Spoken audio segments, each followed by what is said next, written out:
Il y a très longtemps, ça c'est vrai. On débat avec l'actualité de l'emploi.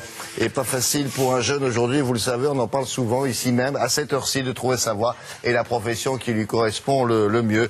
Désormais, certaines structures dédiées à l'orientation et à la reconversion professionnelle mettent à leur disposition un nouvel outil qui est tout à fait intéressant. Regardez plutôt avec les explications qui vont avec de Sophie Pigalle.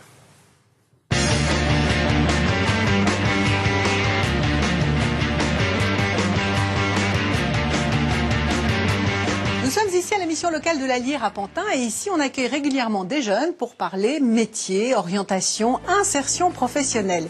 Et ici on a choisi la vidéo à travers une borne interactive pour leur permettre de découvrir la réalité des métiers. Ok. Qui souhaite utiliser celle-ci? Bien souvent, les jeunes qui arrivent en mission locale sont des jeunes qui ont un niveau de scolarité qui va de la fin de 5e jusqu'à la fin de 3e, qui ont subi souvent leur orientation, en tout cas c'est ainsi qu'ils l'expriment, et qui n'ont pas du tout envie d'exercer dans les métiers pour lesquels ils ont été formés. J'ai le bac pro électrotechnique que j'ai fait en 3 ans, donc j'ai même le BEP. C'était pas du tout ce que je pensais. Là, je cherche une orientation assez différente.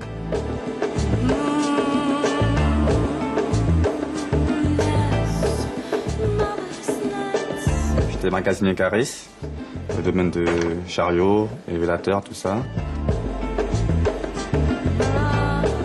J'aimerais être chauffeur poids lourd et conducteur de bus. Plus de 350 métiers sont ainsi présentés. Certains impliquent un parcours de formation très précis, d'autres accueillent des jeunes sans la moindre qualification professionnelle.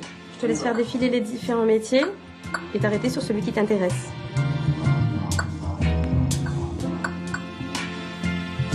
C'est un outil interactif, parfaitement adapté au public jeune. Plus concret que le papier, c'est plus intéressant puisque souvent sont interviewés dans ces petits reportages un jeune qui a été dans la même situation qu'eux, un professionnel et un centre de formation qui va proposer et détailler les contenus de la formation. C'est assez intéressant quand même parce que j'ai trouvé auxiliaire de puéricultrice, qui est pas mal parce qu'on est en contact avec les enfants. Ça paraît possible aussi, c'est envisageable. Est-ce que vous avez une idée exactement des tâches que vous aurez à effectuer? Ensuite, ils vont être orientés vers des dispositifs de formation qui vont durer 6 à 12 mois, soit en formation continue, soit en alternance, de type contrat d'apprentissage, contrat de professionnalisation. Bon, du coup, toi, tu hésites entre la plomberie et la vente, donc c'est deux secteurs totalement... Ils s'orientent vers les métiers qu'ils ont enfin choisis, ont toute connaissance des dispositifs et de la durée de leur formation.